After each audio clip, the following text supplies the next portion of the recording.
120 seconds.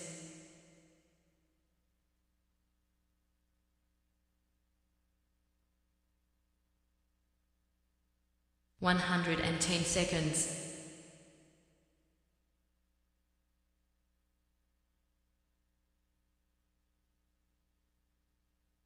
100 seconds.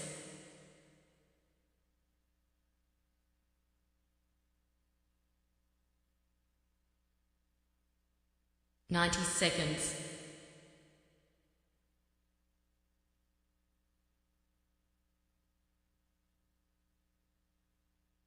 80 seconds.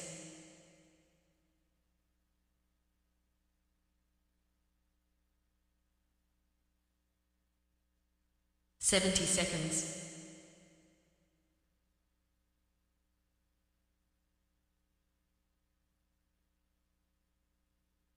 60 seconds.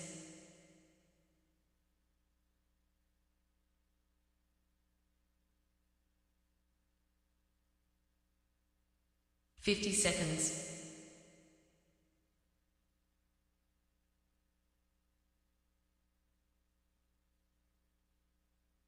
40 seconds.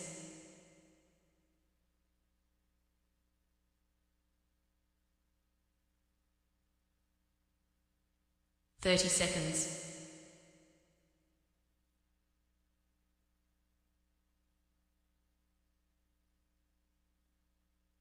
20 seconds.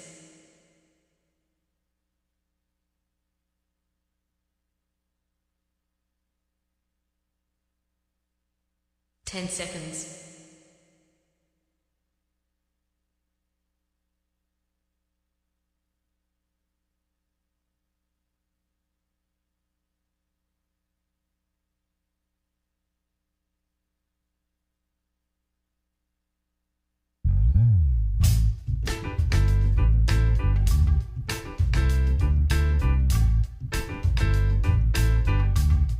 'Hi, my name's J.C. McCauley. I'm Nyesha McCauley, and you're watching AccessTV.org.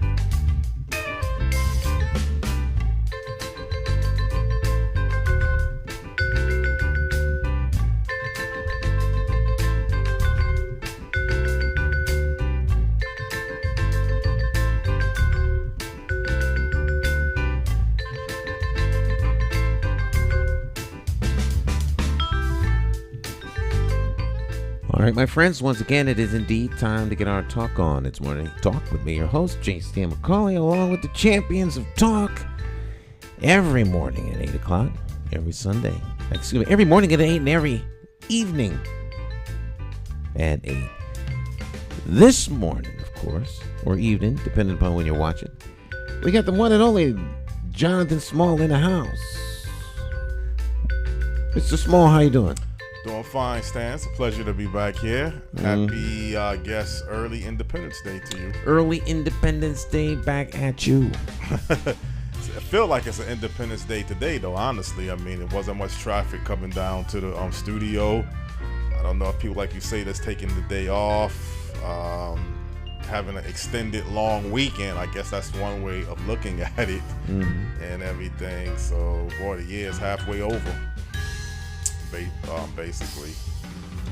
So, you had anything you did this past weekend? I mean, it was like a up and down weekend for you, or just a normal weekend? What did I do this weekend? Went to the Latino Fest. Okay. I call it the Luna Fest. Yeah, went to the Latino Fest. What else? Did some door knocking. And a lot of office work. So you always are busy. That's one thing about you with your operation. Yeah, I try to stay busy, but I had a lot of catching up to do on office stuff. You know, invoices. probably like a hobby to you almost. I mean, It's not a hobby. It's It's not work. A hobby. It's work. Okay, so you don't make your work into a hobby. I mean, I enjoy it, but it's the stuff you have to take care of before it takes care of you. Yes, Yeah. to do that. Yeah, because you can forget. So if you don't send out invoices and stuff, it's easy to forget about it, and then you don't build a client, and it's you know. Yeah. Well, one quick thing, I was speaking to someone yesterday, and he was giving me some advice to you because he's running for campaign as well in another state. In another state? Yeah. What is the great sage's advice? Well, he was saying that you should take, like, when you're doing your campaign, you should actually take some of your shows out to the community. I told him basically you have your mobile unit bus, but he was saying, like, when you're doing certain shows, take your shows, particularly like maybe your Wednesday show, and just one day take your show if there's going to be an event or somewhere in the community. He thinks that might help you attract more people. I don't know, again, if that's a good idea or just a okay idea, or it really doesn't make a difference. But he was just giving me that as one suggestion to you, with your operation, you might want to consider that. That's not a bad idea. I mean, actually, it's a really good idea. We can explore that a little later on. It's a considerable amount of work. Not that we mind doing the hard work. Right. However, it's a 4-hour. The setup and breakdown time is 4 hours. In addition to getting whatever equipment you're going to get, wherever it's going to be. But Right. it can be done.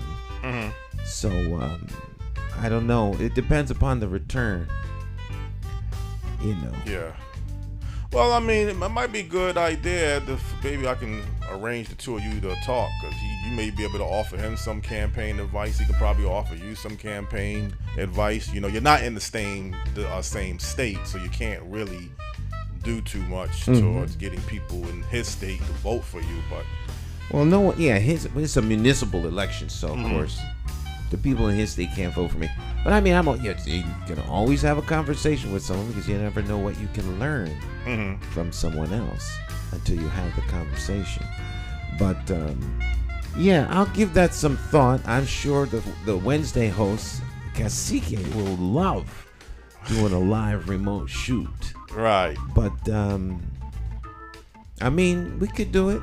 We could do it. I had to float that one past the campaign manager, aka the wife. The wife, yeah. And I can already hear her now. She doesn't want me behind cameras in public. Oh, she doesn't? Right. So to do this in public, I'm behind a whole lot more than camera. Okay. But we can make it happen just like we do here. Well, one thing quickly, the key is, I guess, between now and the primary of September, I don't think it makes sense. Well, you could still do it after September. Yeah, it's a little around 70 days or so. Right. So you still have time. Yeah, I mean, we have time. Okay. Hey. Yeah, well, you know what, Jonathan? As I like to say, let's make it happen. Right. There You're we a go. doer. We'll do it. We'll get it done. You like basketball? I Or well, you used to like basketball? I'm not a big basketball player.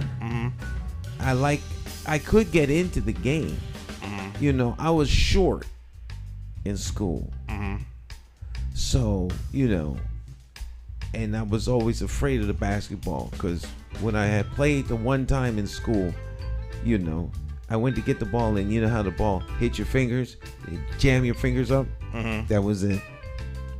Was you a 76ers fan growing up? Well, you grow up in Philadelphia, you are a 76ers fan, you're a Philadelphia Freedom fan, you are absolutely a Philadelphia Flyers fan, Eagles fan. Philadelphia is very, is like the Huskies here.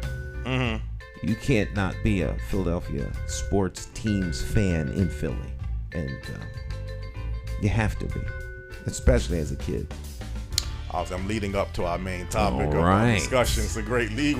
All right, so That's we the have good. a special guest joining us from outside of Philly, but I'm not going to get into all that. We'll let Jonathan do that.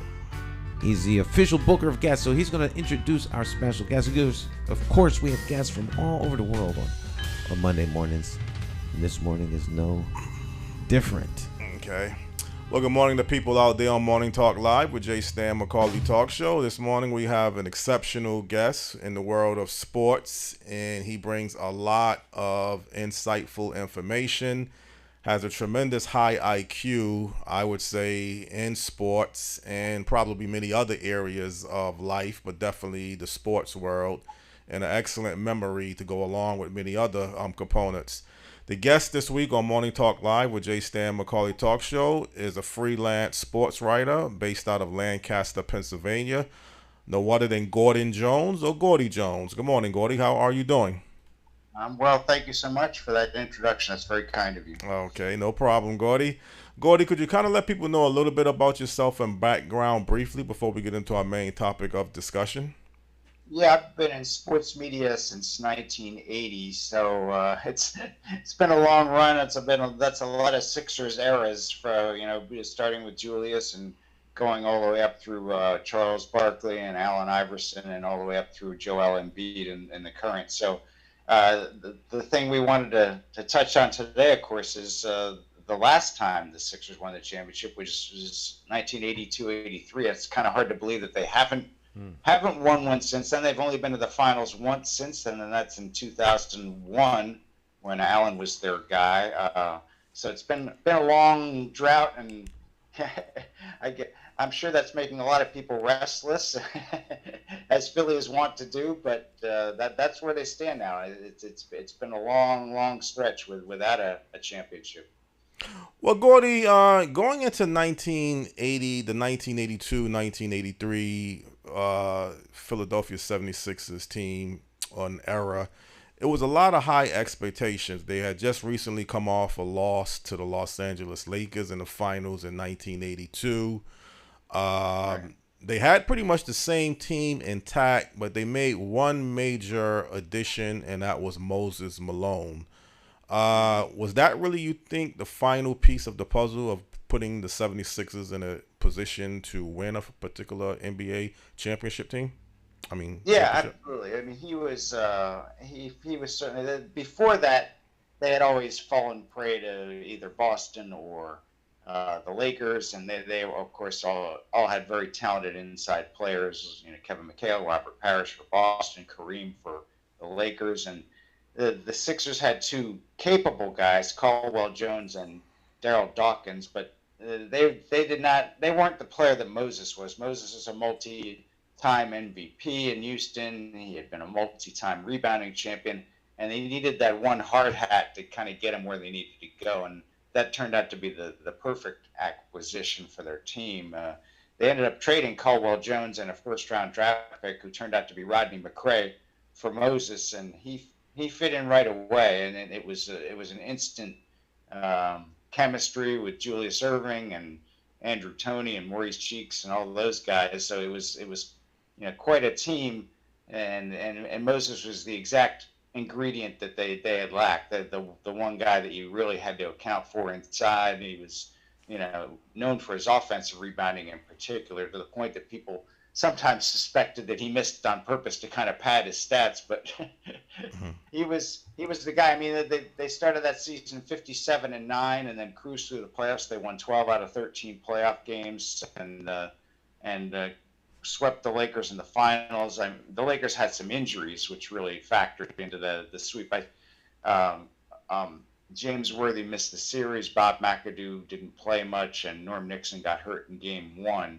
And I suspect they wouldn't have swept him if those guys had been there, but it just felt like it was the Sixers' year that year.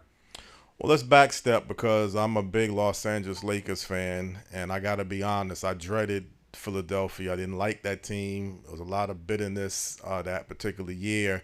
But when the Los Angeles Lakers played the Sixers on December the 5th, 1982, they were full strength, and the Sixers came into the Forum and pretty much easily beaten the Lakers in that particular game. They had a rematch a month later, I believe a game that you had attended, January the 5th, 1983.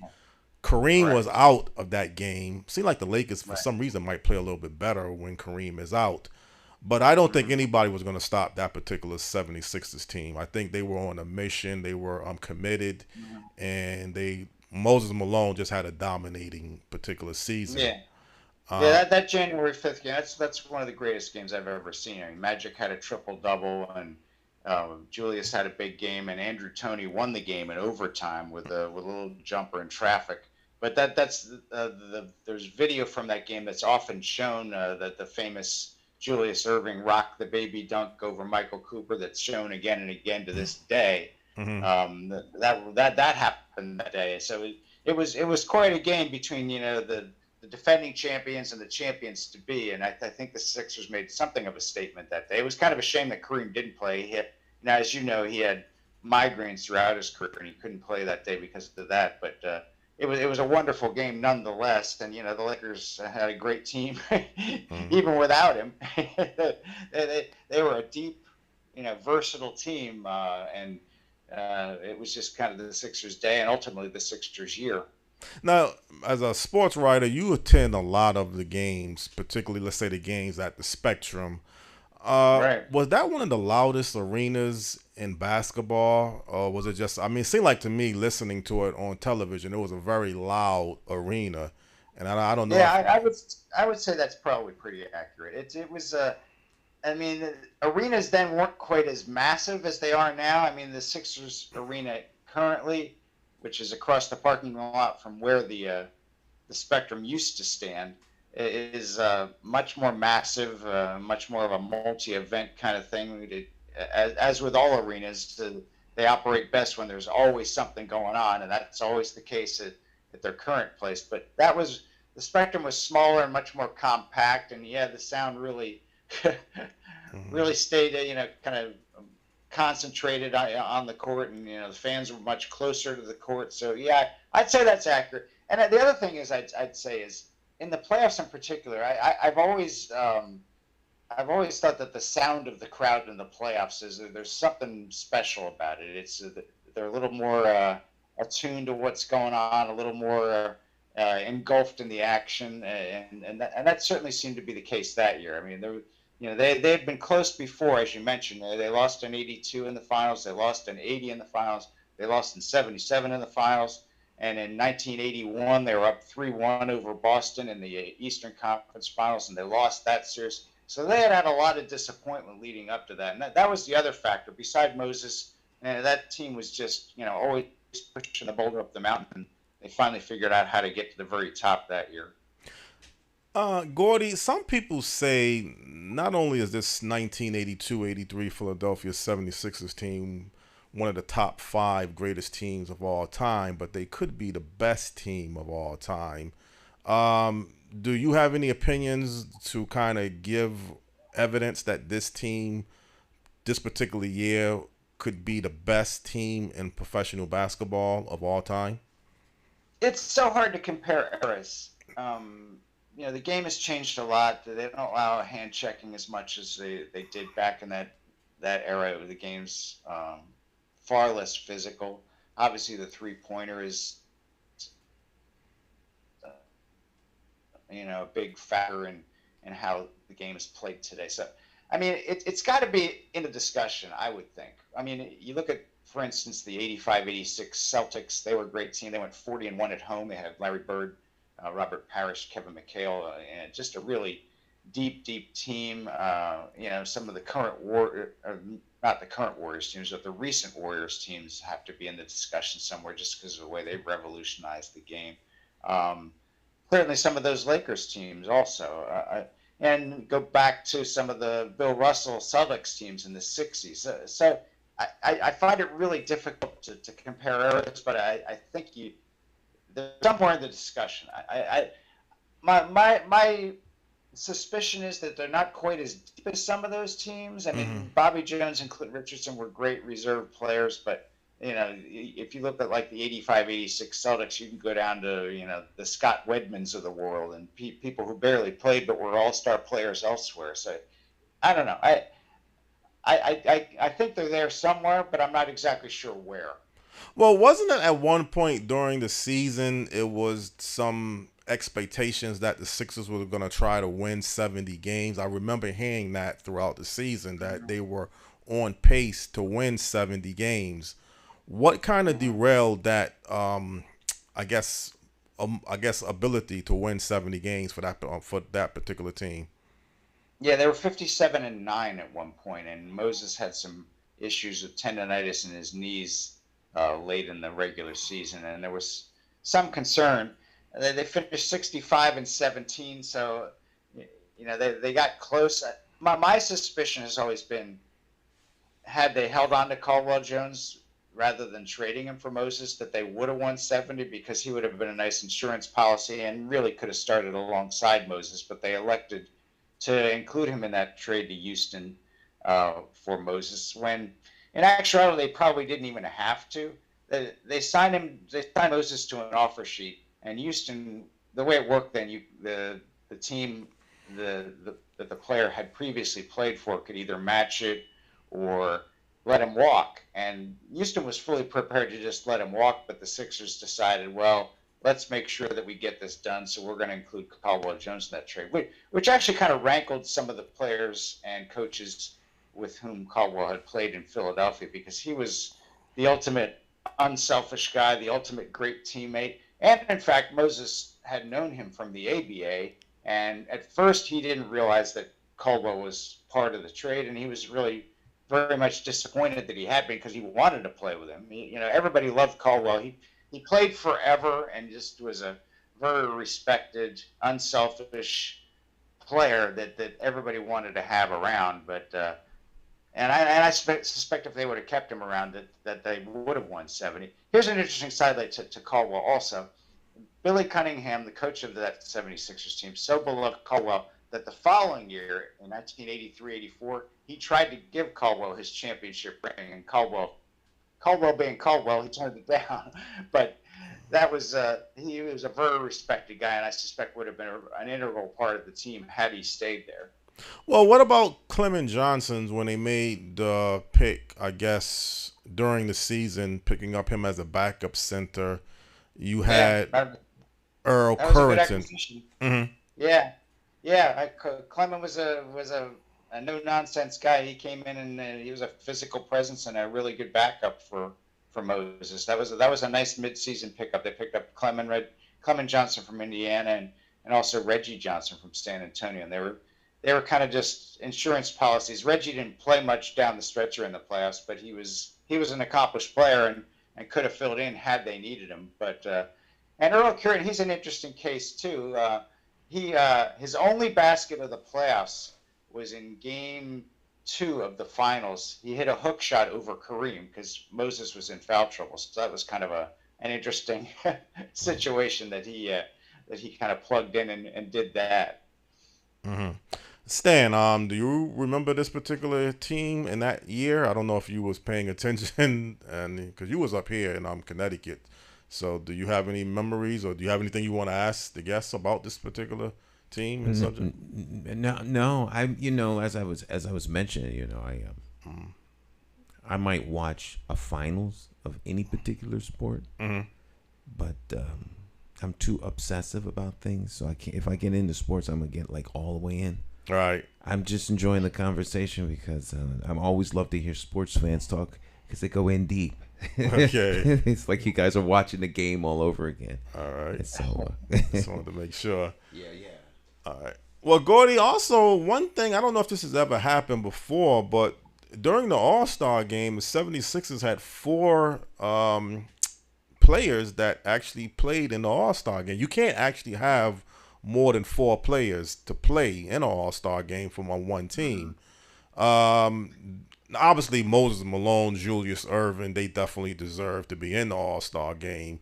Do you think Maurice Cheeks and Andrew Toney was having such an exceptional year that they also deserve to be in the All-Star game for that particular season? Yeah, Andrew Toney was a really kind of a forgotten great player, and he was great that year and certainly deserved to be there. And Cheeks as well. Cheeks was,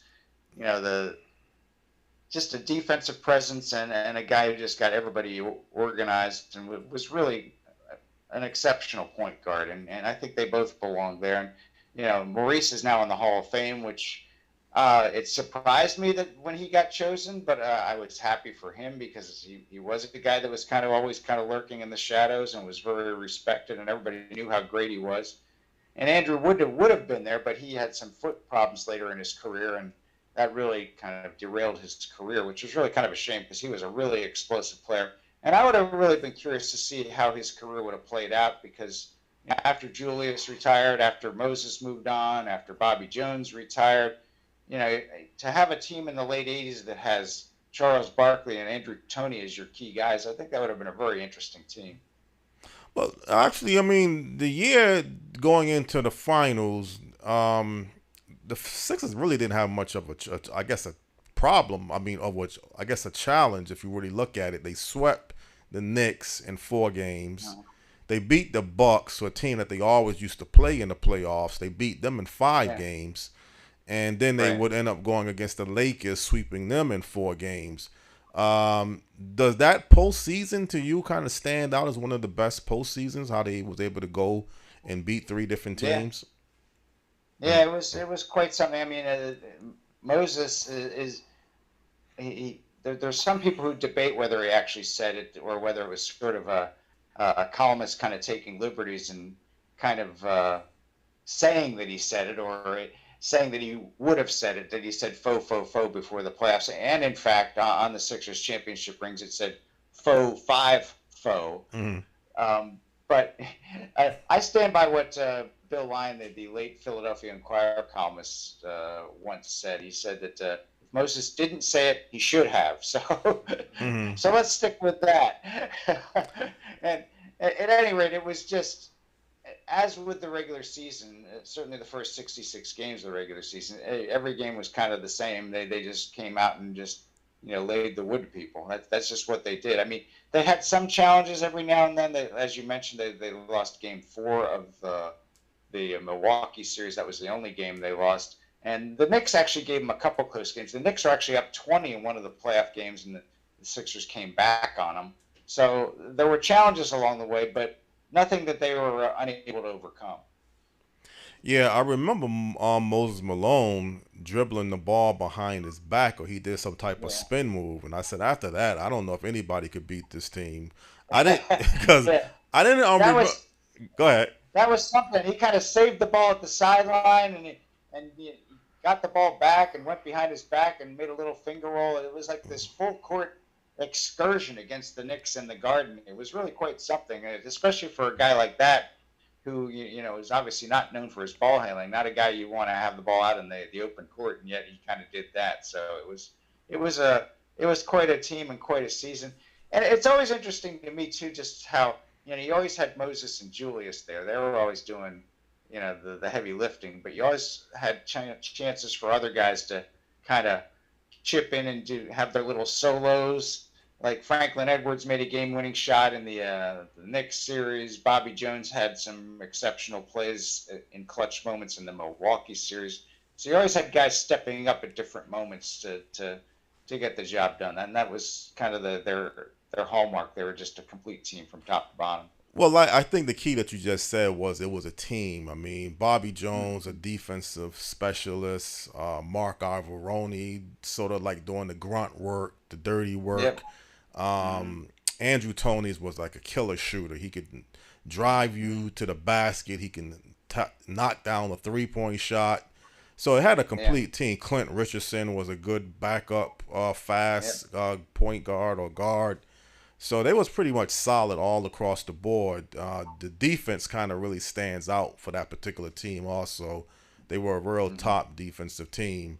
But to go along with the 76ers team, you really can't, I think, even though I'm not a 76ers fan, they had this PA, Dave Zinkoff, who had one of the most, I guess, voices that really people used to love to want to talk like him. I guess explain a little bit about Dave Zinkoff. What kind of makes him so colorful as the PA? The interesting thing about that era, this is another thing about comparing eras of NBA basketball. As we know now, it's become kind of this complete entertainment experience with videos and audios and dance teams and pep squads and this and that, and people, firing T-shirt cannons into the crowd. I mean, it's just how it is now. But in that era, you didn't have any of that. So Zinkoff was kind of the a one-man show, and he had this kind of nasally voice, and he kind of had a real impish sense of humor. Like he would announce a license plate early in the game and say, "Your lights are on, your doors are locked, and your motor is humming." Mm-hmm. And of course, that got a charge. And then later in the game, he would give the same license plate number and say, "The doors are still locked, the motor is still running, and the lights are dimming." He would say things like that. So he had a real sense of humor about his delivery, and it really he had this way of saying, for instance, if they were playing the Celtics, which was always, as you well know, a fierce rivalry, and he would say, "Celtics call time," and it was always. I always thought there was just the right amount of derision in that. The way he delivered that, as if to say, "You guys have a little problem over there or something." Mm-hmm. So he was really kind of an amusing, kind of impish guy. And the thing that always fascinates me is, again, getting back to the fact that it was a different era. You had all these Runyon-esque characters like him, and you had Harvey Pollack, who's kind of revolutionized the way stats were kept, and he was kind of an interesting guy. And yeah, Jack McMahon, who was this grandfatherly assistant coach and just known for, beating the bushes and finding players in unexpected places, like Maurice Cheeks from West Texas State and Andrew Toney from Southwest Louisiana and Clinton Richardson from up in Seattle. So he just beat the bushes and found these guys.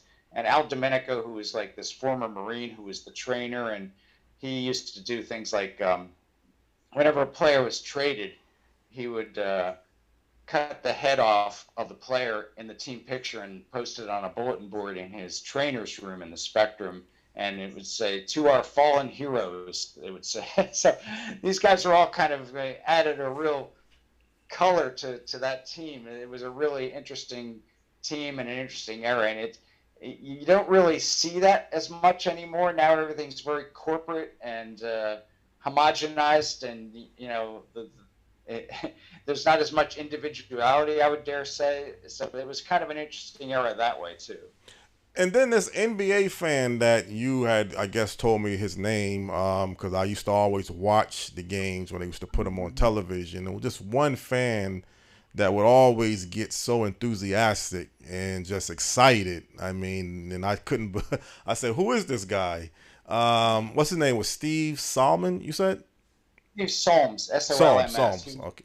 Yeah, he's no longer with us, but he was a real estate developer, and he was one of those folks who sat in the front row of the stands along the one sideline opposite the benches in the Spectrum. So he was one of their super fans, and he was a guy. He was fully immersed in everything, as you mentioned. He was a very enthusiastic fan, and he was the guy that when Julius Erving came to town, he had been signed when actually purchased from the Nets when the ABA and the NBA merged. So when Julius was introduced before his first game early in the 1976-77 season, Steve Solms was the guy who came out and handed Dr. J a doctor's bag. So he was kind of part of the whole scene as well.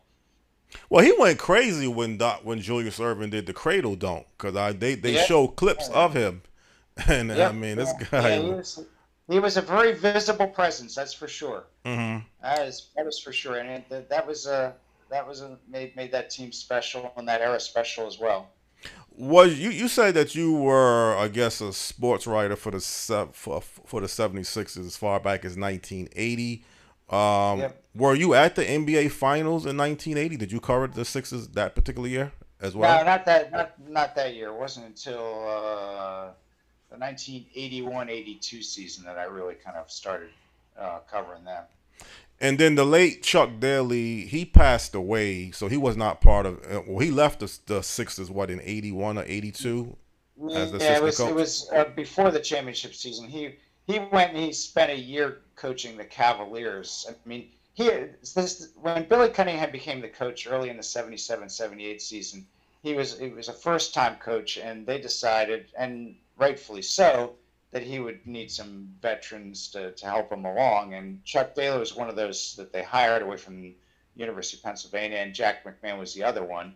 And so they kind of, nurtured his development as a coach. And it was interesting about Billy because he had been a high scoring guy when he played, and he wasn't known for his defense at all, but he wanted to reshape that team. When he first started coaching, they had Julius, they had George McGinnis, they had World B. Free, they had Joe Bryant, they had Darryl Dawkins, they had all these guys, and it was, a star-studded team, but it wasn't really a connected team. It was more of an individualistic team, and defense was not really part of their makeup.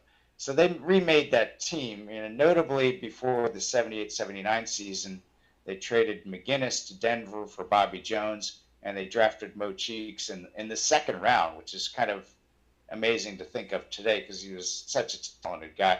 So those two moves in one off season really kind of went a long way toward reshaping the team and making them more of a defensive-oriented team than they had been. Where did Doug Collins fit in? Because wasn't Doug Collins part of the Sixers during that span as well? Yeah, he had all those foot injuries that really kind of curtailed his. He was a very effective player, but his career really went downhill because of all the foot injuries he had. And I forget which season was his last season, to be honest with you, but I think it was 79-80. I think. But at any rate, yeah, I'd have to look. But Doug really had. It was a shame because he was a really gifted player, but it just didn't work out physically for Doug. And as you well know, Doug later coached the team. In fact, it was the early 2010s when he coached the team, right before they embarked on their whole tear it down and build it back up thing, which came to be known as the process. Gordy, do you look at Andrew Toney as the X factor of that team? Oh yeah, for sure. He was fearless, and he could, as you mentioned, he could beat you from deep. He could beat you off the dribble, and he just, they called him the Boston Strangler because he had so many big games against the Celtics. In fact, I think the quintessential Andrew Toney game is Game 7 of the '82 Eastern Finals against Boston. Mm-hmm. Because as in the previous year, the Sixers went up 3-1 in the series, and then Boston won the next two. So now you're going back to Boston, tied 3-3, and you think it's going to happen again. And then Andrew went up there and just wore them out. He had 34, and they tried everybody against him. They had ML Carr on him. They had Chris Ford. They had Quinn Buckner. They had Danny Ainge on him, and he just wore them all out. And it was a really big-time performance in a clutch setting. And one of my favorite Andrew stories is when he was a rookie, 79-80, he's walking into Boston Garden for the first time, and as you know, there's a train station below the Garden, so they let him off there, and he's walking around. He's going, "Where's the gym at?" As if to say, I'm not impressed by this place. I can play anywhere. I don't care if it's Boston Garden. I don't care if Bill Russell played here. I just want to get into the gym and go at these guys. And that was Andrew. He had no fear.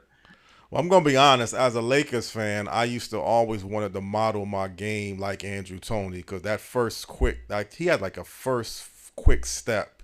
They say he really wasn't fast, but he was very quick. He could go from, I guess, the outside to driving in the lane so quickly. And I just thought that guy was just explosive, how he could shoot. He was just a deadly, like you say, had he not gotten injured, and he would have kept that same pace, he definitely would have been a Hall of Fame player. He was just really there's no doubt in my mind. It's just a terrible shame that his career got derailed the way it was because, as you mentioned, he was quick, he was strong, and he was just fearless. He just wanted everybody. He just went at everybody. He didn't care about your reputation. Mm-hmm. He just knew that you were the guy standing between him and where he wanted to go, and that's what he was going to do. He was going to go at you, and he was a really unique guy that way. Stan, does your father like the 70s? I think I asked you this question before. You said he's more like a football fan. So no, he's 76ers. He's a 76ers Sixers, fan? Okay. Eagles, Phillies. Okay. Was he? Did you talk to him when they won that championship? Do you remember anything about this particular championship team? Was anything that kind of? No, I was not that much of a. Okay, so you don't. We this was for me like in my growing up in Philly. Mm-hmm. The Flyers were really big for 2 years, and everyone played street hockey. It was very, very big, and I grew up in Bucks County, which is outside of Philly, and no one was in school that day. They closed the school because of Flyers Parade. So our world was more in playing street hockey everywhere. Mm-hmm. So I missed out on the Philadelphia. I missed out on the whole basketball era coming There, because of street hockey. Well, again, Gordy, I mean, where does the 76ers kind of stand for Philadelphia? Is they one of the, if you had to say for Philadelphia sports teams, would the Sixers be the number one team, or is it the Eagles? Is it the Flyers? Is it the Phillies? It's the Eagles far and away. It's Mm-hmm. the Eagles have really kind of they dwarf everybody else now. Oh, And I think the Phillies just went to the World Series, so I think the Sixers are probably no better than third on the list at this point. It's just because of circumstances, and they've been unable to get over the hump.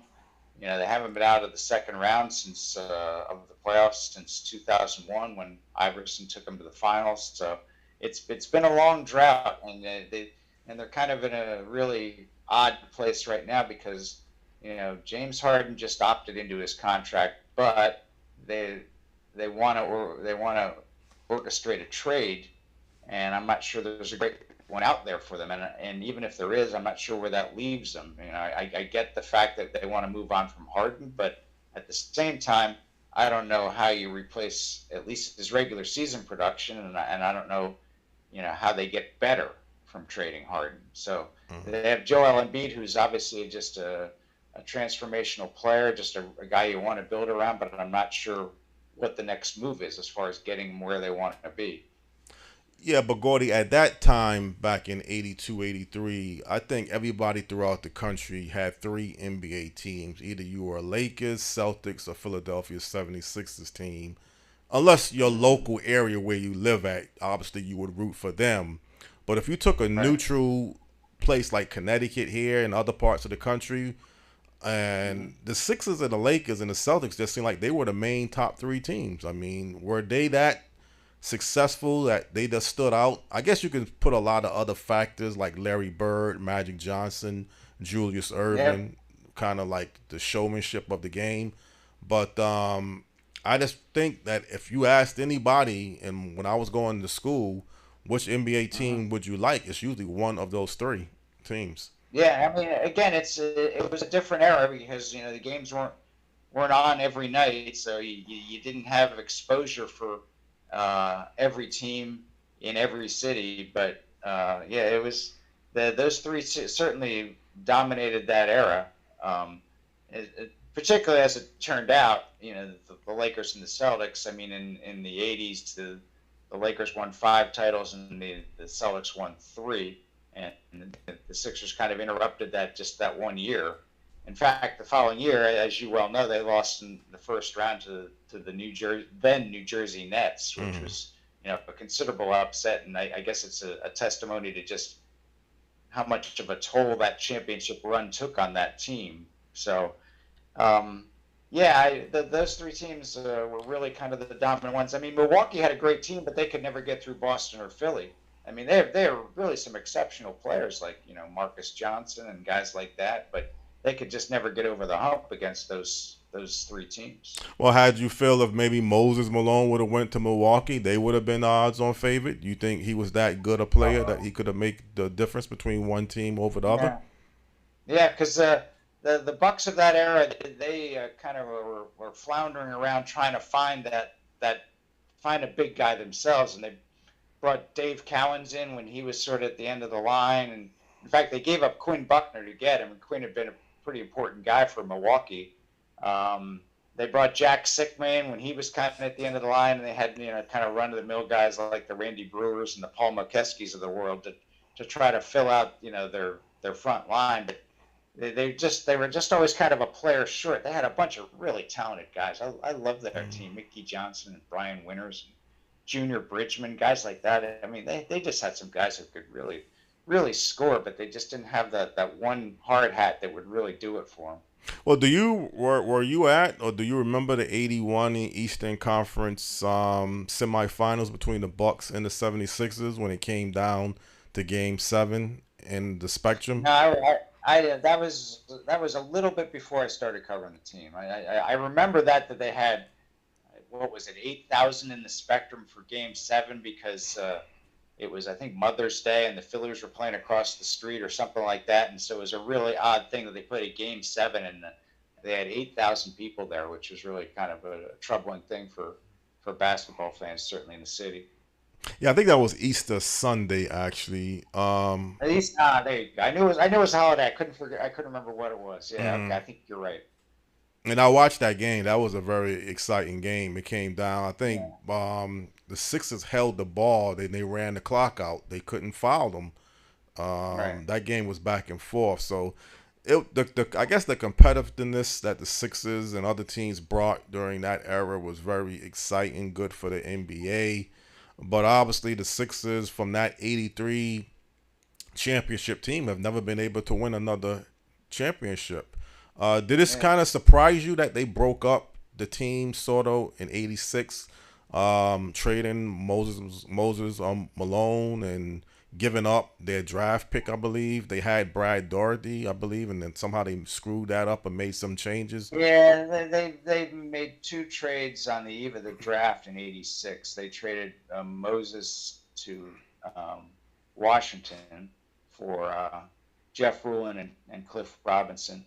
And they traded the first overall pick, which turned out to be Brad Daugherty, to Cleveland for Roy Hinson, and it just really derailed them for, as you might imagine, because it just didn't work out. Rulin was never healthy. Cliff Robinson and Roy Hinson never really worked out, so it really knocked them off their axis. It was really kind of I mean, I always maintain that if you make one of those trades and not the other, you're okay.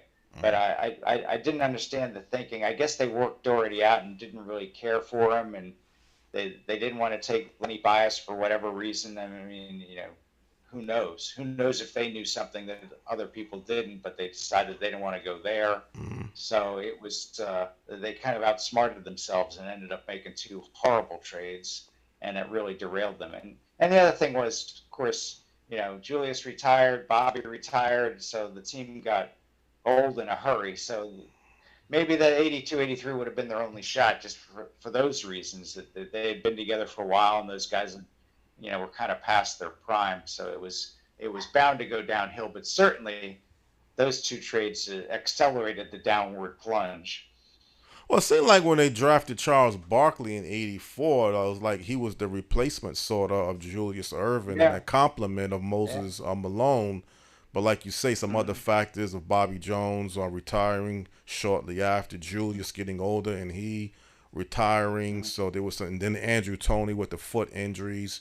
Nobody really saw that coming. But didn't the owner get a lot of flack though shortly after, like he was kind of breaking up the team? Didn't he let Pat Williams, the GM, go? I mean, how did that whole thing fall apart?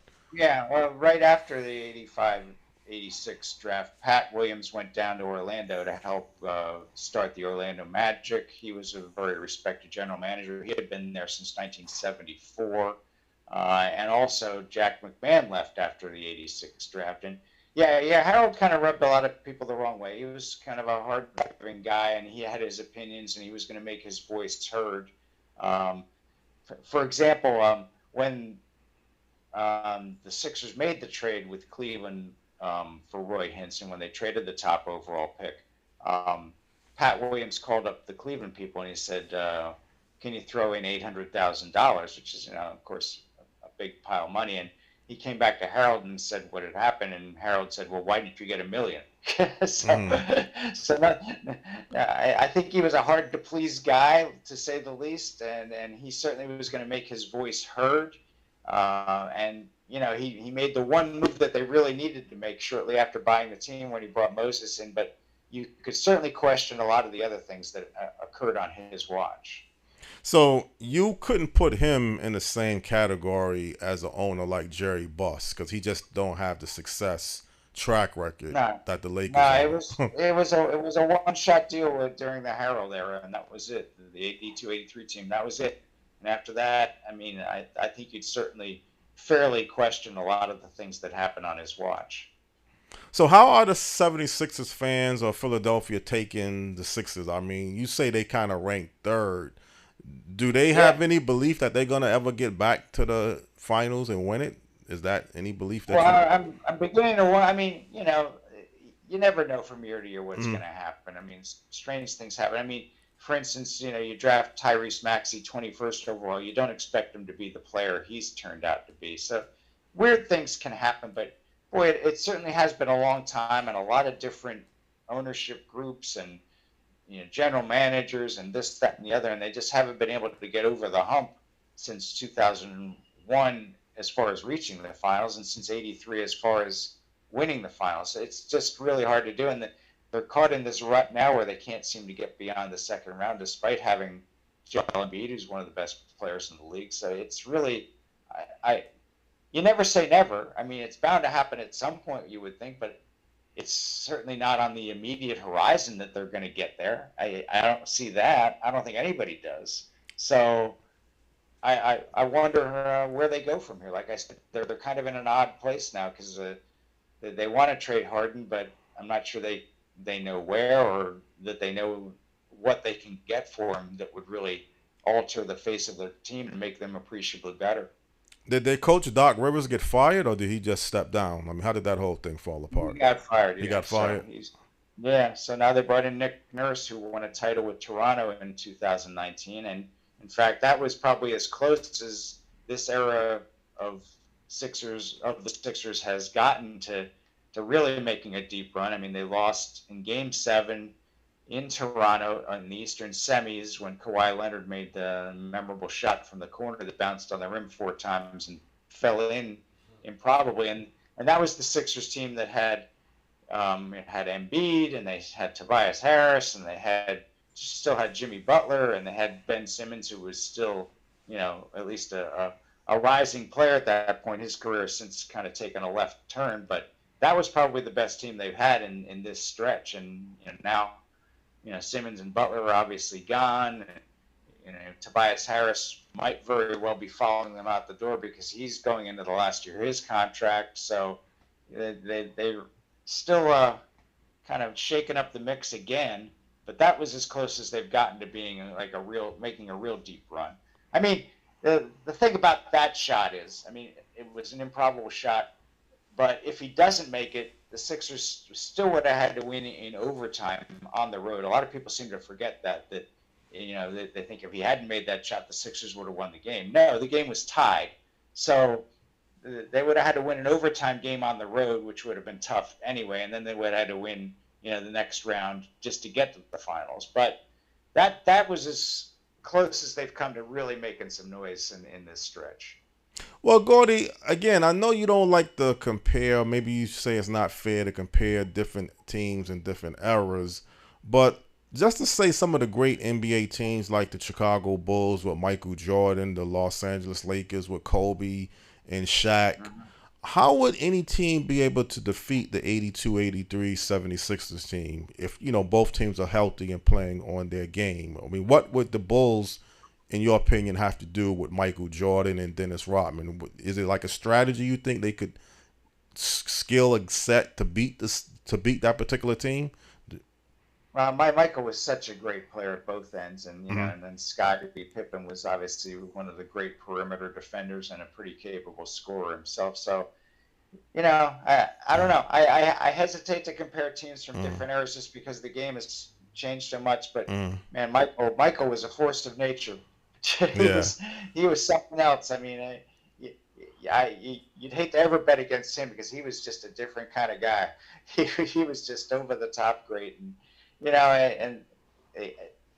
you not only do you debate teams, but you debate players, and any discussion of greatest players ever has to include him. It just has to. I mean, I hate the fact that Wilt Chamberlain isn't mentioned more often in those discussions because, he's still all over the record book. I mean, I get the fact that, he only won 2 championships, one of those in Philly in 66, 67, the other with the great Lakers team in 71, 72. And I get the fact that he was seen as a guy who was just, a stat guy and all about himself. But boy, he belongs on that list somewhere too, right? Right. I mean, and obviously LeBron belongs in there somewhere. I mean, but again, it's so difficult to compare eras and how the game is played and who you would put above others. But Michael's got to be right there. He would be a hard out for any team from any era. One last question, because we're out just about running out of time. I never saw one player give Kareem Abdul-Jabbar so much trouble as Moses or Malone. I mean, what was it about Moses that Kareem really couldn't defend? It just seems like he couldn't do anything against Moses or Malone. I mean, was it just the type of style that Malone played that gave Kareem so much trouble that particular year?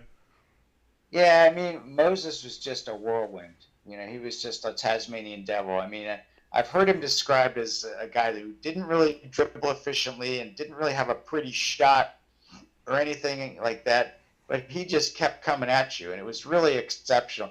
One of the best lines that was written during that season, a columnist for the Philadelphia Daily News named Mark Wicker wrote, "Moses doesn't get tired, but he's a carrier." Meaning that he was just going to keep coming at you, and he was going to wear you out, but he was never going to get tired. And that was him. He was just going to, he was all about the effort and all about bringing his lunch pail and all about just coming at you. And Kareem was, of course, much taller, but, it certainly seemed to me that there were times that this Kareem wanted no part of that guy and no part of dealing with his physicality and his relentlessness.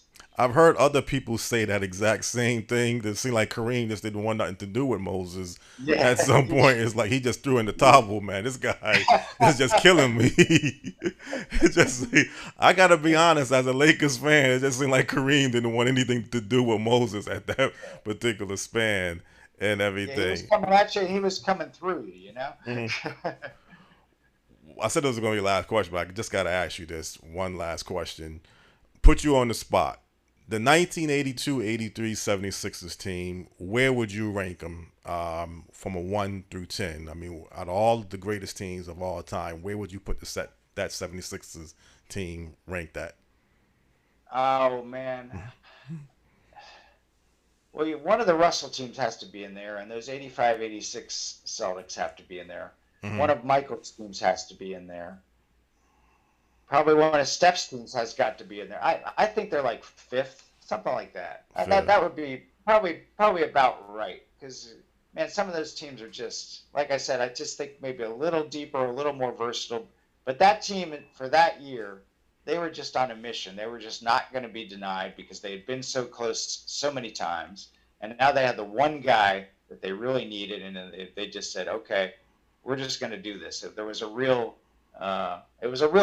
crusade, I would say. They were just not going to be denied no matter who was in front of them.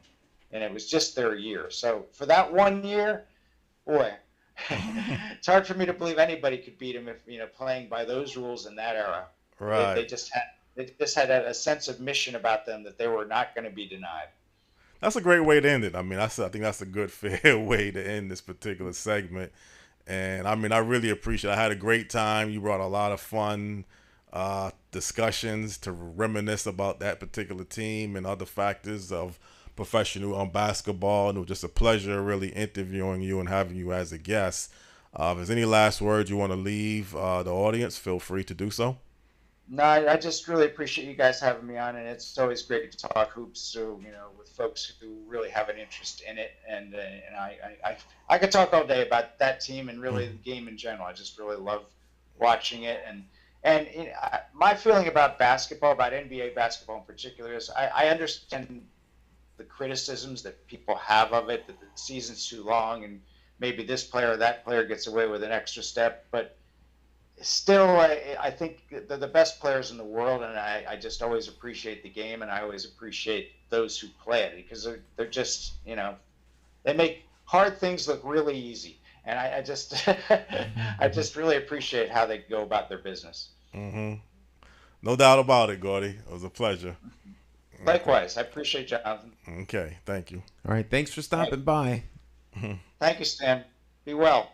All right. All right. Thank you. Fascinating.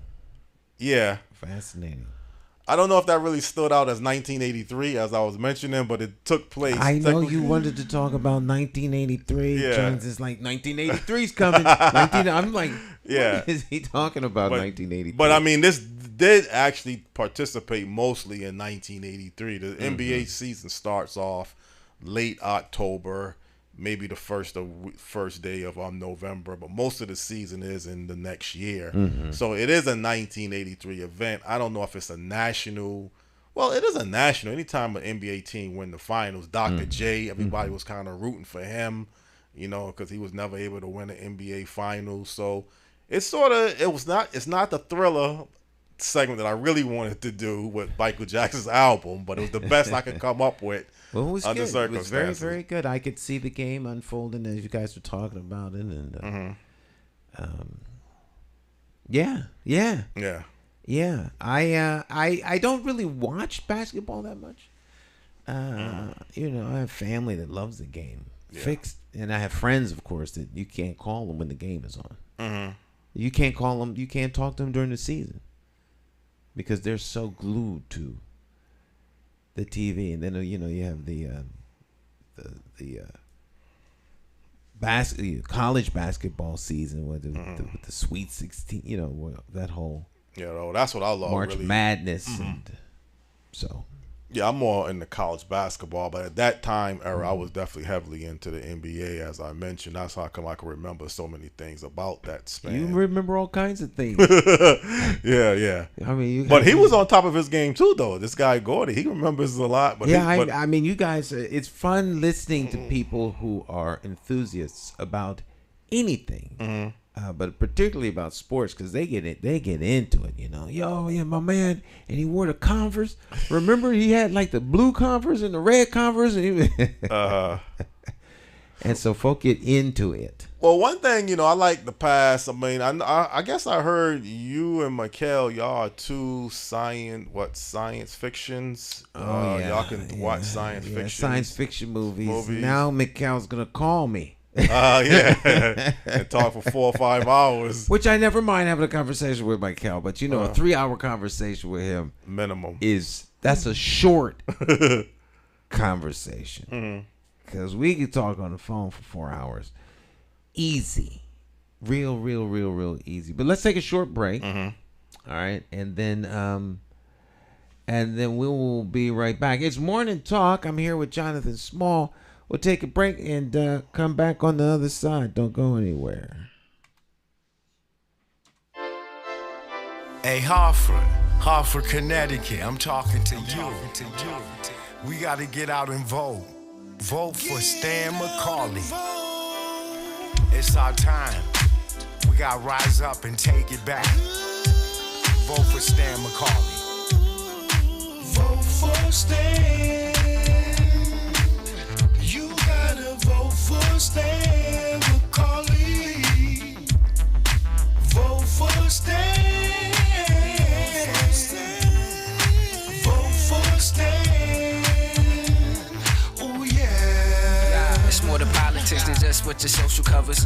And it ain't somewhere written down in bold letters. Don't just take my word for it, do your research. Think of your future, look at your bigger picture. Suit and tie, clean up, unity for the righteous. Plotting on action, hands on access.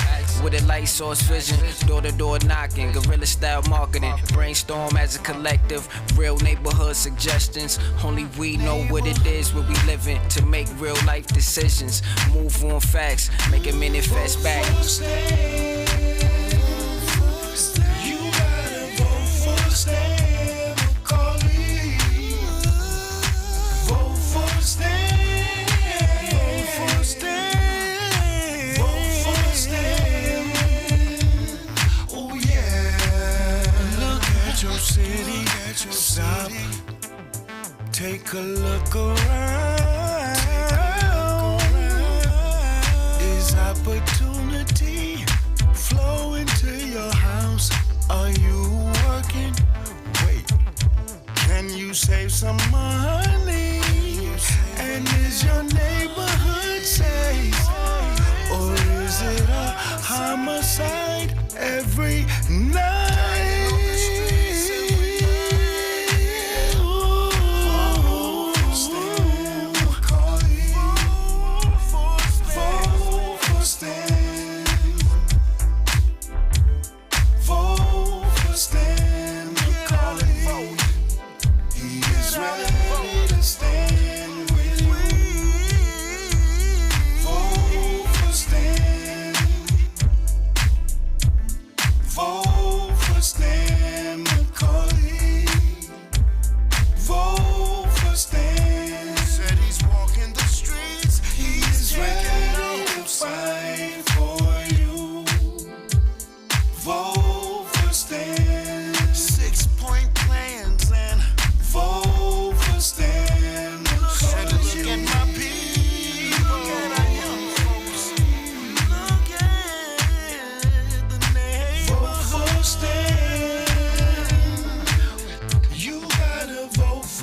for Stan. Vote for Stan. It's time to make a difference. Get out and vote. You go and vote. We can change it, yeah.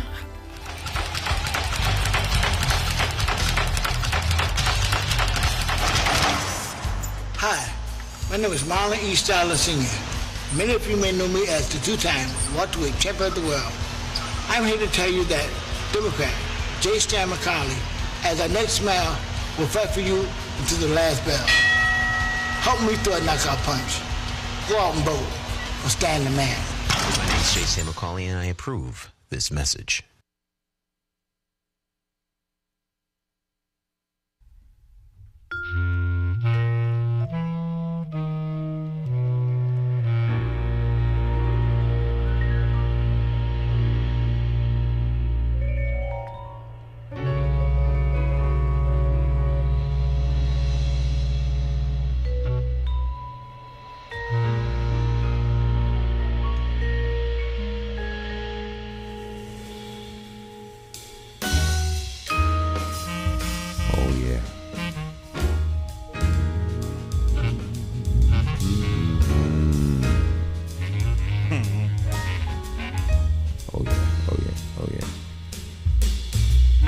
Morning Talk, welcome back. J. Stan McCauley here with Jonathan Small.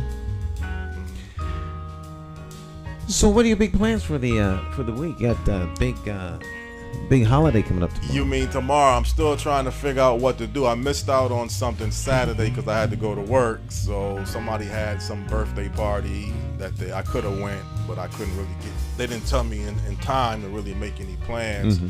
I'm gonna try to find some place to go. Somebody who's having a cookout, man, just to really kick back. There you go. go. What do you call it? When you go to your crash. Yeah, let's do some 4th of July party crash and drive around the city looking for for barbecues to crash. If you're having a barbecue tomorrow and you would like to have us come by and eat up all your food. Right.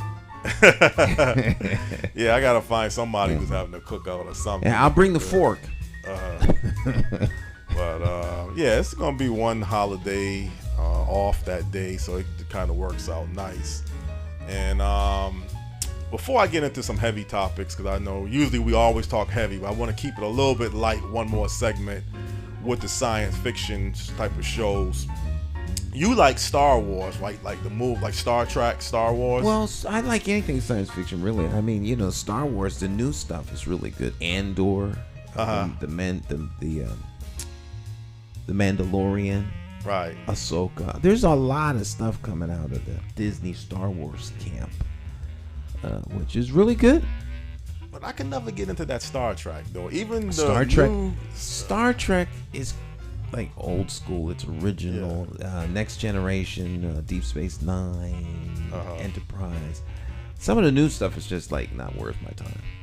Yeah, but even the original Star Trek, I just could never get into it, man. I mean, maybe it just wasn't my cup of tea, or I didn't really program myself. You're not a science fiction guy. I'm not a science. You're a sports guy. But no, I do. Me and Michael talked about this. I did love the Buck Rogers TV show and the movies. Goodness. Buck Rogers going way back.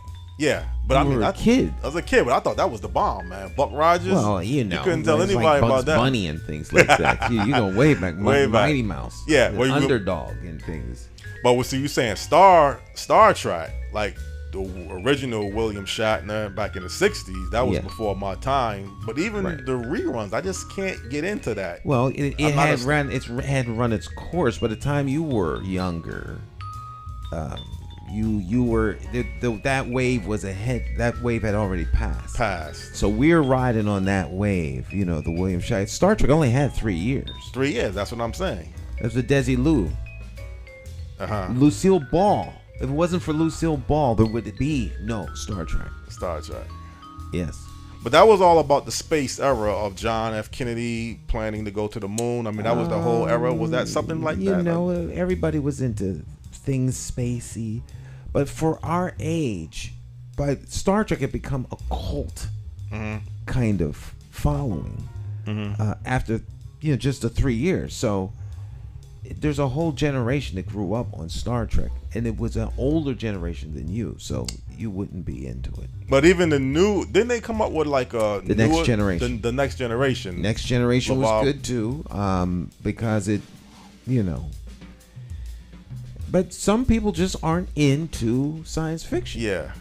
Now, Battlestar Galactica, I did like that. Battlestar Galactica, the original? The original one. Have you seen the remake? No, I haven't. Oh my gosh. It's like one of the best series ever. It's in the top 5.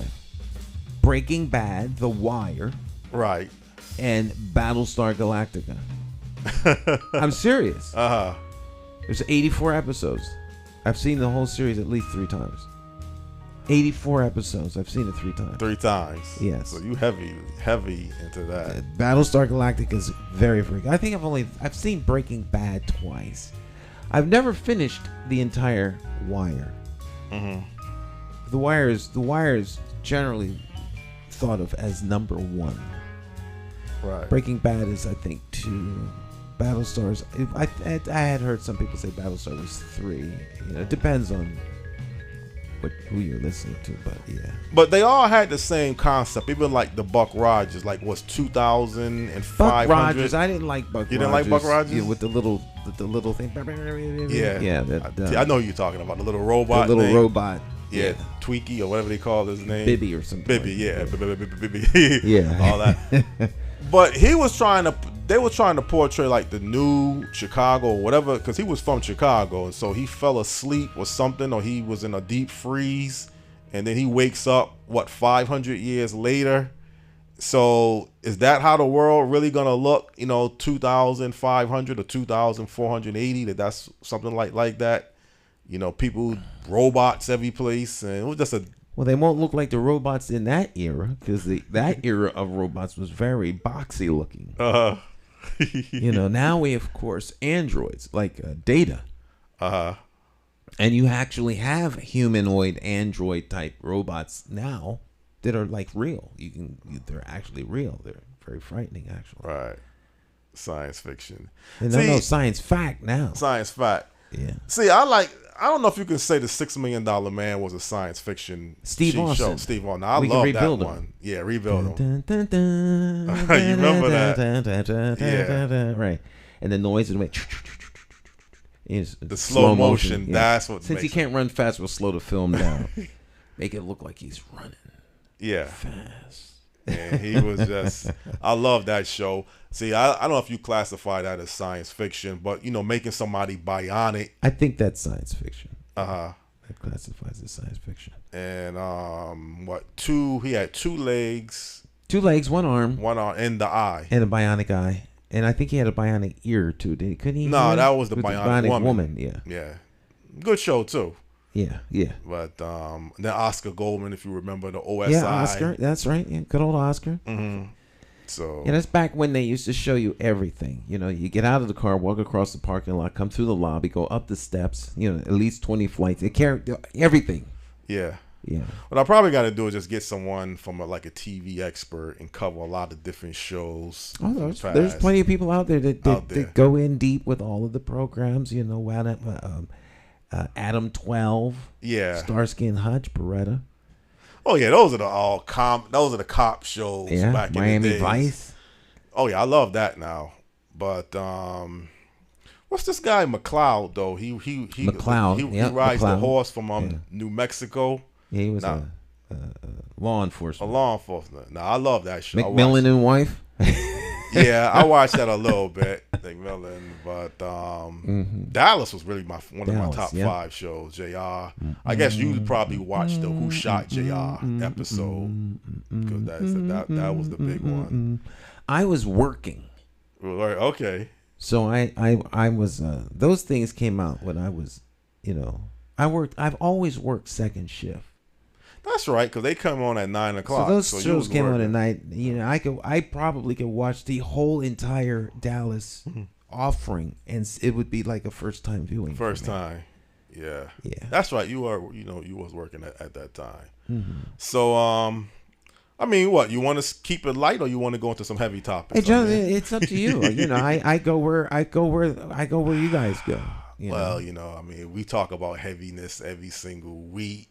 And well, you can keep it light. We try to keep it light on Friday. So you keep it. And sometimes it gets heavy, but we try to keep Friday is the light show. Wednesday's controversial.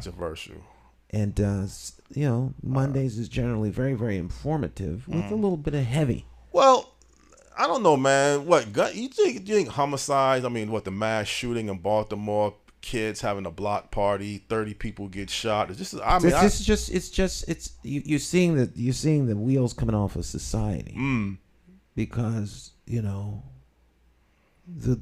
great weightier issues of our time and era are not discussed.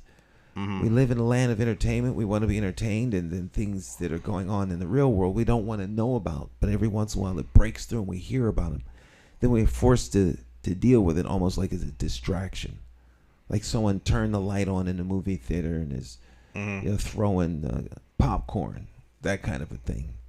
Every time I come here, you're throwing popcorn. Stop it so I can enjoy the rest of my movie. But these things are outward manifestations of bigger problems within the society that no one really wants to address. They just want to take, if we get rid of guns, then people stop being mean to each other. That's not, they douse everybody with, nitric acid or throw gasoline in a room, get balloons filled with gasoline and throw them inside a room and light a match. People are dealing with some serious, serious issues. And as a society, we don't want to deal with those issues. So we expect someone else to do them. But it's us. We have to deal with these things. There's a big problem with gun violence. But the bigger problem is the violence. And violence is an outward manifestation of a different issue. This should be treated as a public health issue. And you come up with a cure. We recently came off of a global health issue, and all the forces of medicine and government and everything else came together to try to find something to resolve the issue. Whether or not that worked, another subject for another day. But they tried to do something. No one is trying to do anything about the violence. Well, the only thing I will say, somewhat of a disagreement, is whoever had the gun in the car, I think they do have some surveillance cameras of the car that shot people in Baltimore. The people that did the shooting, I don't want to put them as a health problem. Those are hardened criminals. No. Don't get me wrong. What they did is criminal. But the shootings across the board within this country, when I say public health issue, violence is an outward manifestation of an inward problem. Right. And until you deal with the problem that is being manifest in violence, it's not going to go anywhere. Well, even locally, I think they had some issues from the police, and I usually don't get into Hartford. I think you and Luis, y'all talk more about the Hartford police issues, the unions issues, what they're saying that the Hartford Police Department is understaffed. They got issues with Mayor Luke Bronin and Chief. What was the Hartford Police Chief Union Thody. president? Well, I mean, this is not shocking news to anybody. I mean, I stood on the steps of City Hall calling for the chief's resignation. You can see it. You can see my commentary along with other members of the Greater Hartford African American Alliance. We were the only group in Hartford actually calling for his resignation. And we stood on the steps of City Hall. And Fox 61 News covered it. There's a 20-minute interview that you can watch where we talked about every last thing that the union is talking about way back then. Like last year. This would be the eventuality of the conditions that we were talking about. The thing about it is Mayor Luke Bronin, he held a press conference that same day, but I can't seem to find it. I really wanted to hear. He thought we were being disingenuous, semi-reckless, and we were ill-informed, and he was exceedingly dismissive. No, I mean, he held a press conference this past week You talking about this? When when the police union chief or whoever this person is made those comments, he held a press conference the same day. It might have been a private press conference, and I just can't seem to find that press conference on air. I don't know. But I really wanted to hear what he had to say to respond to what the police. Was it the police union steward that made the comment? The president. The president, yes. I really want to hear what Mayor Luke Bronin had to say during his press conference, because I don't want to say the mayor tries to downplay crime. He will come out and say it's a serious problem, but I don't know. And I think what you said last week, you just feel you could do a better job as mayor, for the city of Hartford. Not so much that, all these problems, but you just feel like you could do a better job. But these are some hard issues. I mean, when you talk, somebody got killed today in Hartford. So these are some hard issues that you're talking about. If adding more police to the Hartford Police Department is a good start, would you like to see 500 police officers, or would you think that's the problem? We need as many police officers as is necessary to do the job. Okay, that's fair. It is clear that we are understaffed because police officers are leaving the department. You will break its capacity to maintain order. And that is an unacceptable issue. Public safety is not a political issue. Public safety is a public safety issue. And there's a certain level of responsibility that those that are elected to represent the constituency in the management of the city have to maintain and keep public order and public safety, which goes a lot further than just the police. The fire department, the flood control. I mean, it goes on. There's a lot of things involved in keeping the city safe. And it takes human capital to do that. And if that human capital dips below, you have an issue. So what happens if, God forbid, 30 people are at a retirement party and they all get food poisoning. Right. 30 police officers. And they all get food poisoning. And they had to have their stomachs pumped and they're out of work for 3 weeks. Now what? Who's going to cover for that? Yeah. So, state police, you got the federal What government. What are you going to do? If you don't have, people take vacations. They have accrued sick time, vacation time. If you don't have enough police officers to do to fulfill their shift, and this is not limited to the police, it's any workforce. So, in your job, right, if you don't have enough people doing the work, and you're working overtime, and you get a little bit tired, and you're not paying attention, you could get sucked into the intake of an aircraft. Well, that actually just happened recently. Right. Of course, one of those was suicide. It was? From what I understand. Oh, I didn't even know that. Right. Someone did this intentionally, I think. Okay. But nonetheless, this happens on a more than regular basis than people would like to realize. You don't hear about it. But you have to be on your P's and Q's. You do. The ramp is in a very, very, very dangerous place. Very dangerous. And so your alertness goes. Police officers get stressed. You're working overtime. You're not getting the proper sleep. You don't eat properly. Next thing you know, you have somebody that's agitated. Instead of de-escalating, you're escalating.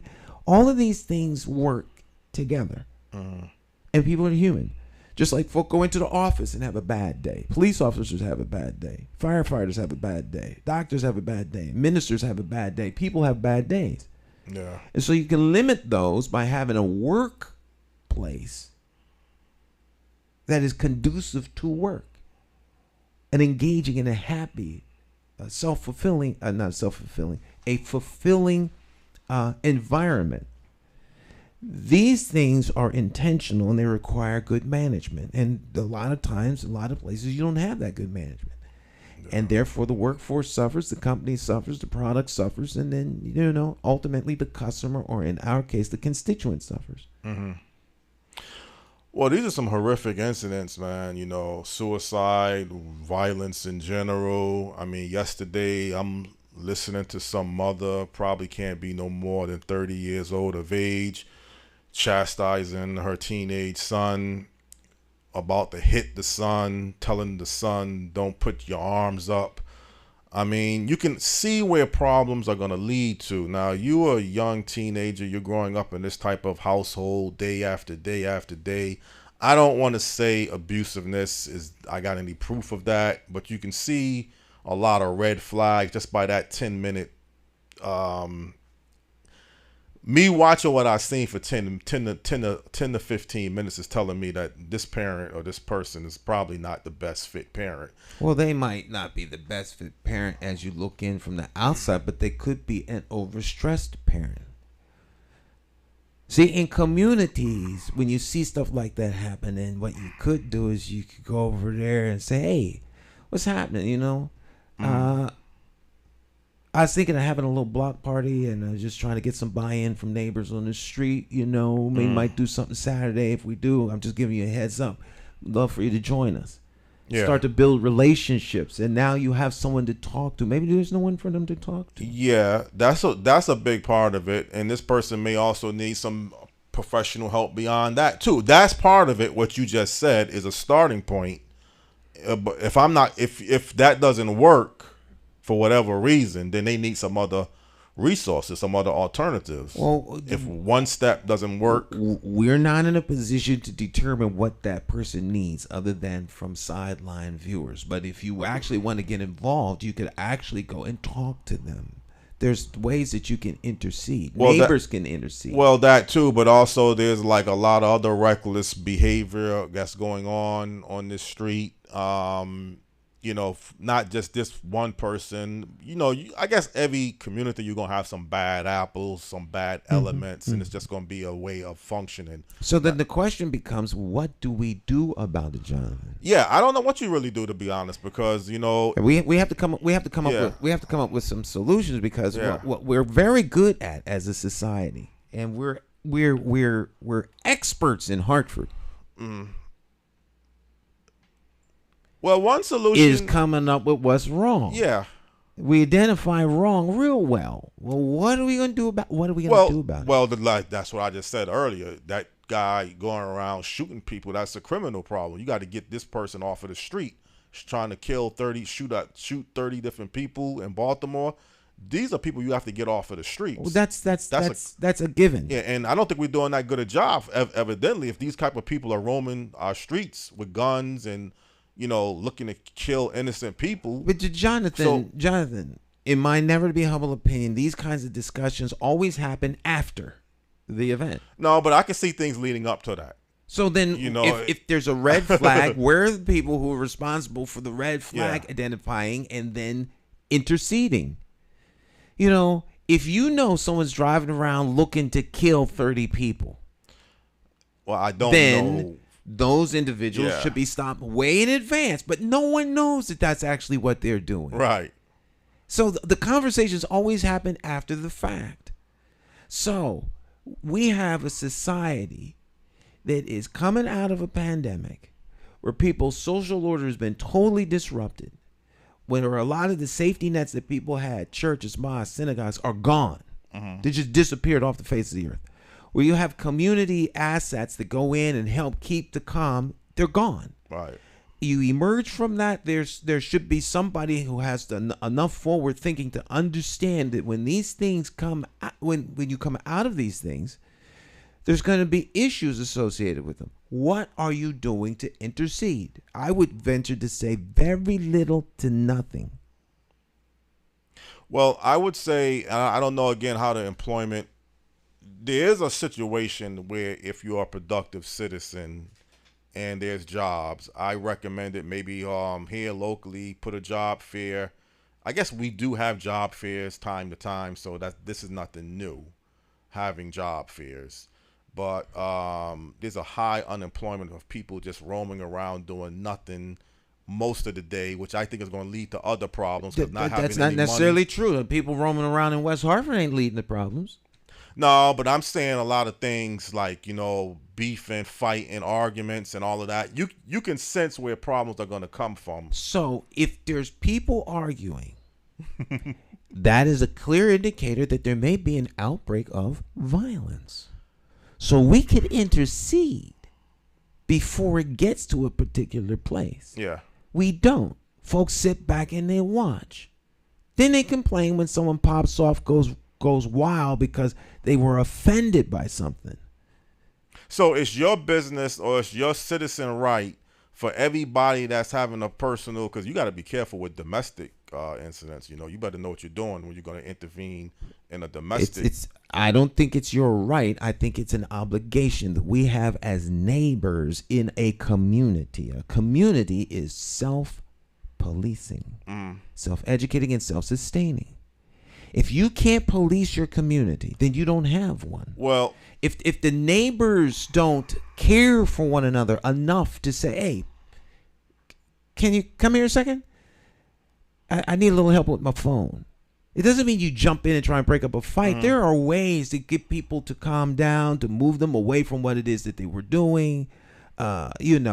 Intercede. Yeah, if you call the police, they'll stop. Well, I don't mean call the police. You don't want to go that route. Care enough to just have a conversation with someone, Jonathan. Right. There's so many different ways people can intercede if they had a community. Yeah, I agree with that.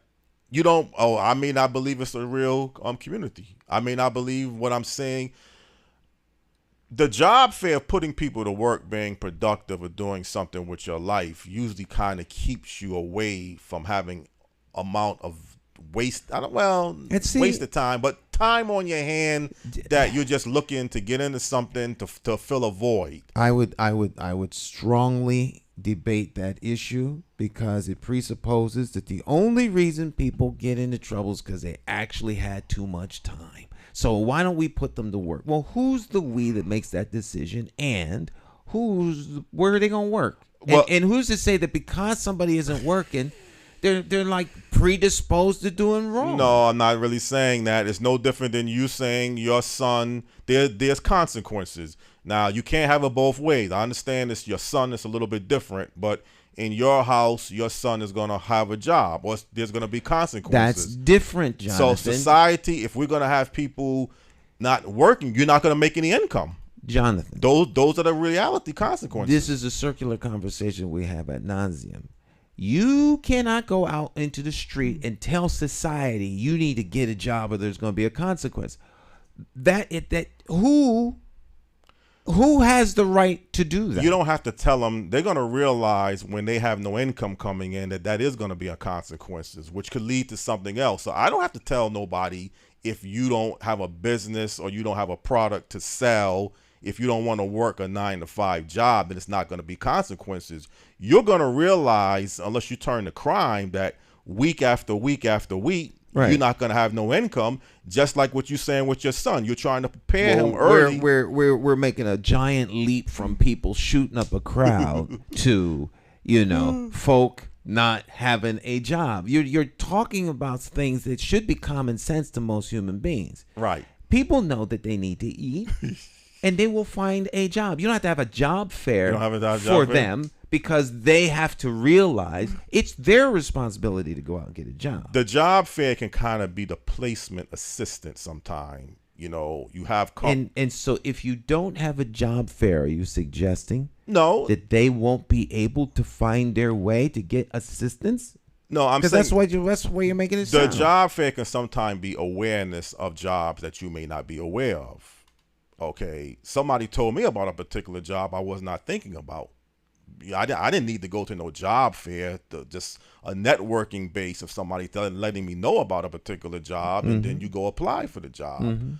So if there are job opportunities out there that people don't know about, they're not prepared for, I don't know if that's where the job fair falls into the solution piece. Okay, a person may have a lot of different companies that's looking for people. You can go on Indeed, other sources, and check, online for different companies that's out there. Well, I think that's a whole nother subject. Whole other subject, right? I know. To me, we're talking about intervening where there's red flags. Yeah. And people on the edge where if there's no intercession there, that they're gonna go out and shoot people up.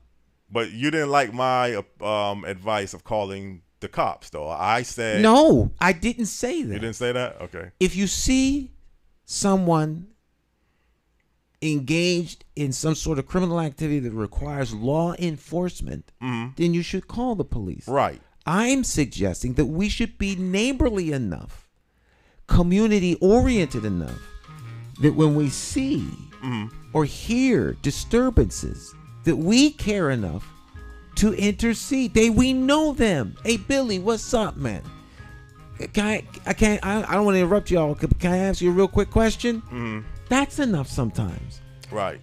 You don't wait until the person's over there beating the other person with a baseball bat, and I knew that was going to happen. This has been increasing for the last 6 weeks. Well, this person was saying, like, this is my son telling somebody else, I don't want my son over here doing that. It seemed like, I'm just going by an observation, this person would try to contradict you or saying, don't be telling me how to raise my son. I'm not saying for sure that's how that person would have responded. Right. I'm not talking about you going over there telling them, don't you be hitting on your son. I'm saying diffuse the situation, right, by having them come talk about something that seems totally off topic. And in doing so, you pull them away from that human activity of being angry and yelling and screaming at the son. Then, over the course of the week, you have some conversations. Sit down, have a coffee, a beer, whatever it is that people do. Sit on the steps, talk. And then you can begin to reason with people. And then say, yo, is everything all right at home? But these are where you ease into these conversations because you have a community and you're neighbors with one another. You're right. We have people who are neighbors who would listen to each other argue, but would never ring a doorbell and say, how are you doing? That's not a community. Right. It's not the government's responsibility to make sure you all do these things. It's the community's responsibility. Now, to the degree that we can, we need to rebuild these communities, give them back the tools necessary to be sustainable. That has to be intentional. Right. Well, you make a good point about that part. You ease into something, not just tell this person, look, you raising your son the wrong way. You ain't gonna get into trouble with that conversation. So that's a conversation you don't have. If you think that their son should be raised a certain way, then you model the behavior for them. Or even calling law enforcement, because sometimes, that you could handle something a little bit easier than bringing the police involved. Well, yeah. I mean, you call in law enforcement for something, you could be totally off base. You calling law enforcement because you think somebody's gonna get hurt. Well, again, these are things I sometimes classify as airing our dirty laundry out. Unfortunately, we have dirty laundry that exists. Everybody does. Everybody does. That's true. It's not like we. Who's we? That everyone has stuff they don't want other people knowing about or talking about. Yes, but how we go about dealing with it, sometimes, bringing it out to the public is not always the best way. Like you say, maybe you handle once things once it's public, now everybody weighs in on your issue or somebody else's issue.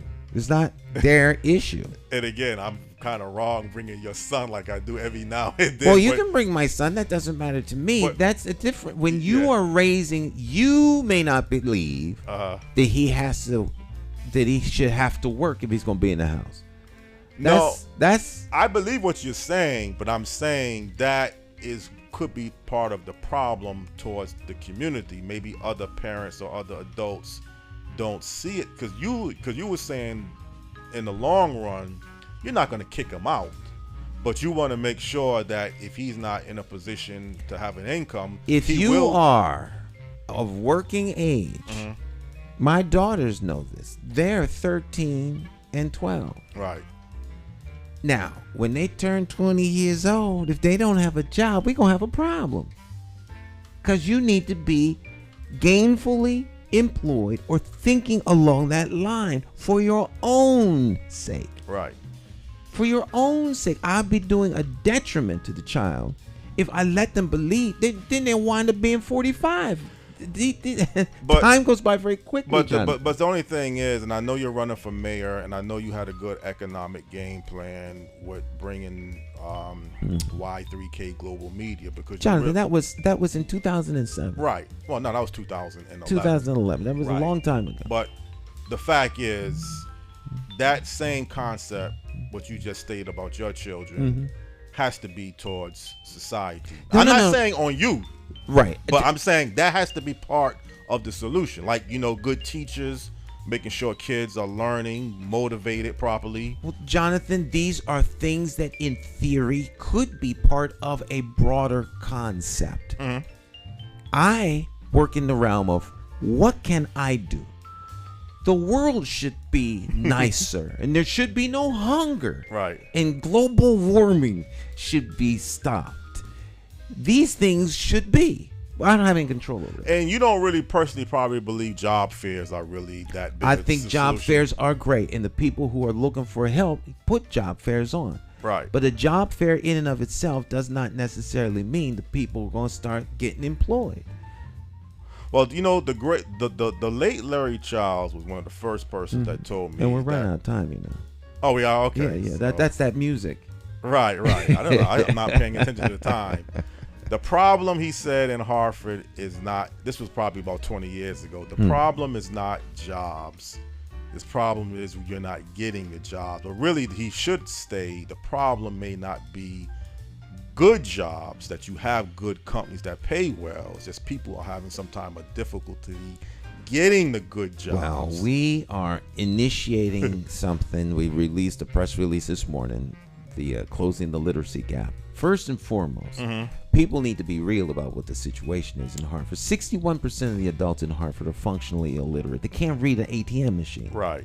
So if you have a population that can't read, can't fill out an application, in what capacity are these people employable in a technologically growing society? So, you have all the job fairs you want. If people can't qualify to get the job, you still have a problem. So we need to rebuild our communities. We really need to rebuild the capacity and the human potential that we have in our citizens if we want them to truly be able to be in a place where they can function and be better contributors to the society and rebuild our communities. These are intentional things.